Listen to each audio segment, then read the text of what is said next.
Hokyoji was amazing. Yeah.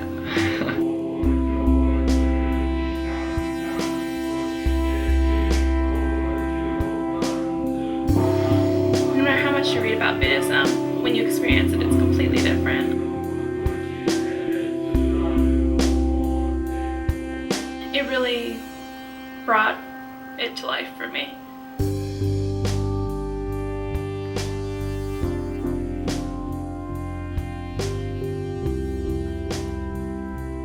I really enjoyed doing the Hokyoji and trying to pull that off, and I actually kind of enjoyed the time when I was completely out of it, because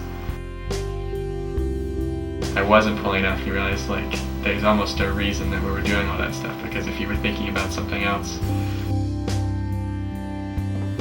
all of a sudden you weren't pulling it off, and you had some guy in front of you who was like gushoing and walking away, and you realized you didn't gusho back to him, and you're like, I'm an ass. I totally just blew that monk off, you know, because I was thinking about rice or Kyoto, I don't know.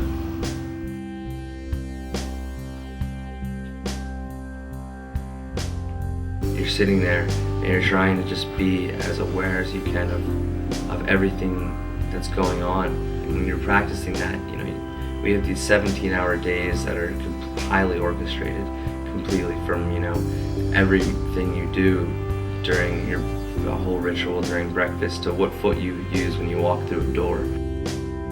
You have to be aware of exactly what you're doing. You can't scratch your nose without being aware of it. So when you start, you go to eat, it's like your senses are so heightened that the food just tastes like 100 times better. And that was like the best way I could, physically see the difference in meditation, because even though, like I said, the cook was amazing, it was like the food was much better than even just like a cook would make a difference. Food was just like, this is incredible.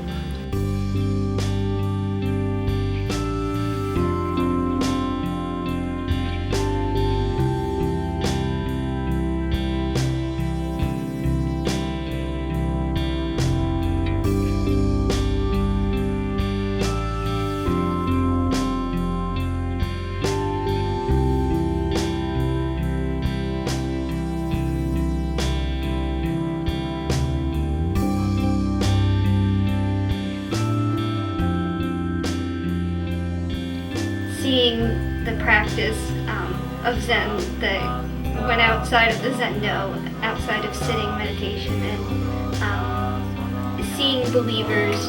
One woman came to us when we were doing our rounds and had us go to her grandson's house because he was in a competition that day in school, and she sat inside the house while we chanted, and it was just really amazing to see believers and how much they value what you're doing for them.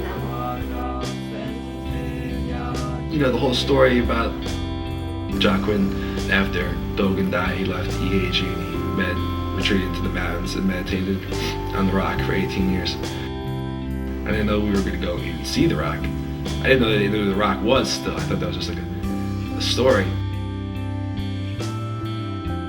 We all posted pictures for a while with Tanaka Roshi on the rock. But then Tanaka pointed out that we're not models, and we weren't there to be models and take pictures. So he said we were going to do a 15-minute session of Zazen on the rock. And once I knew he was going to say that, I saw the direction he was going, I literally started like throwing elbows and like getting through the crowd and getting to the front where the rock was. Like my compassion and like benefit for others was out the window. Like I wanted to sit next to the enlightened man on the rock.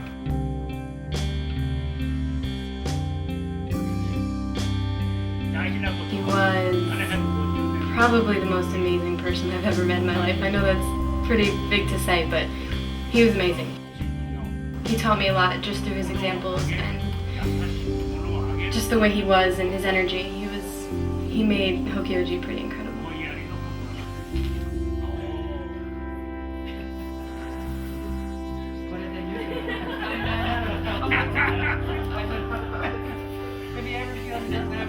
Here.